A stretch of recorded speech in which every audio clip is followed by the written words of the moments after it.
Hey everybody, I hope you guys are having a good day so far. So, today's lesson is going to be on Oxford commas. These are really tiny punctuation marks that make a huge difference in arguments. So, an Oxford comma is a comma that appears in a list when you're stating three things or more.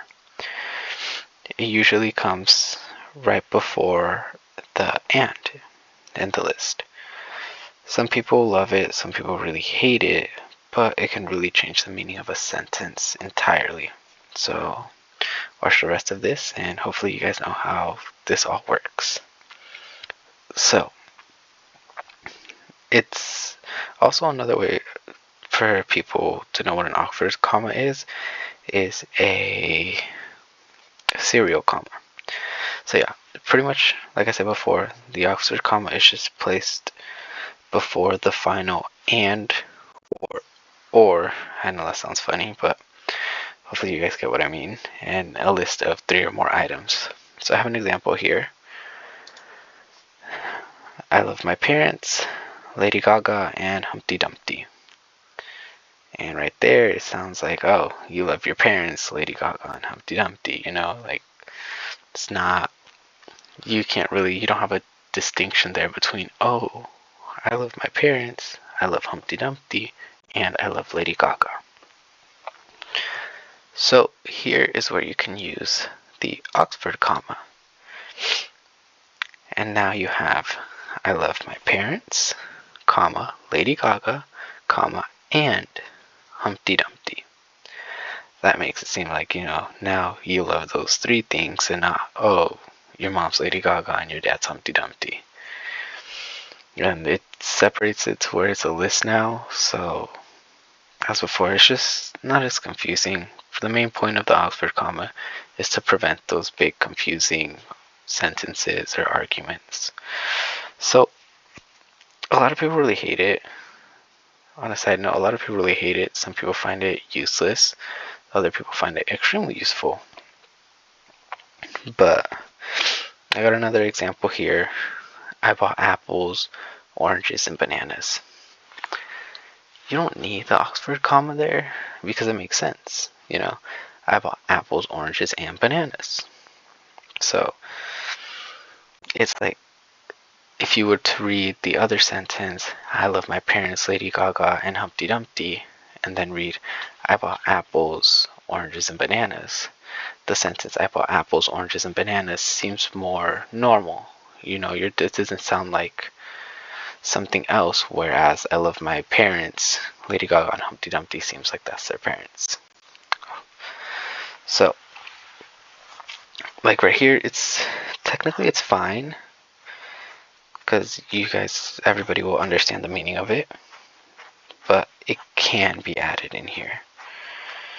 So, an example here of why it could also be really important.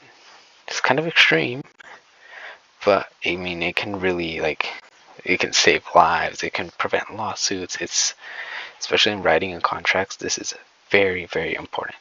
So, think about this. A labor dispute. Workers being sued over overtime pay. And the law said the company will pay bonuses to employees, managers, and supervisors. You read that, and for some people it can make sense, like, oh, it's going to employees, it's going to managers, and it's going to supervisors. But because it doesn't have the Oxford comma there, it's actually just saying it'll go to employees that are managers and employees that are supervisors. So it helps to make this clear, because if it's something in the law, like this would be, for example, it would be extremely hard to be able to argue over, because they already have this. This is in writing. That's what they said. And it was up to the interpretation of the person, even though the law says this. So it's not just clarity or it's for clarity. It's not just a preference when you use it.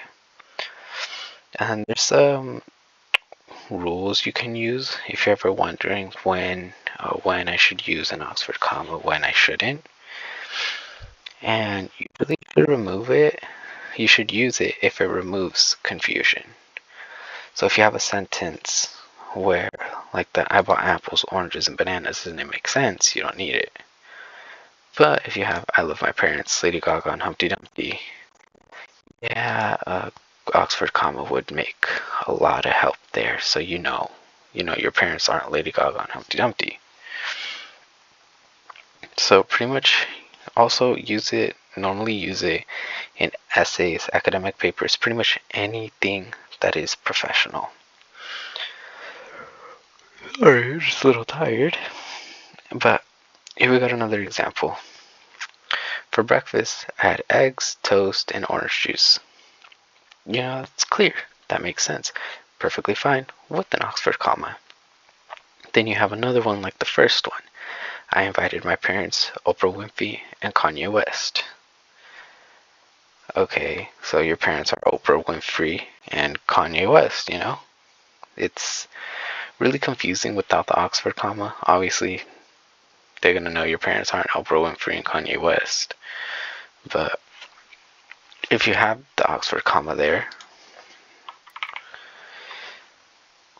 it just makes it like, oh, I invited my parents, Oprah Winfrey, and Kanye West. You invited 3 separate people, or 4, but yeah.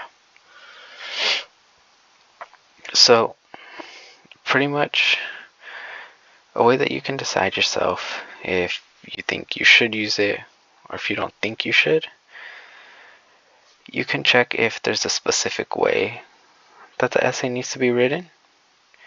Preferably, mostly, you will see that it will be used. Obviously, they're not going to specifically state, oh, do not use it or use it.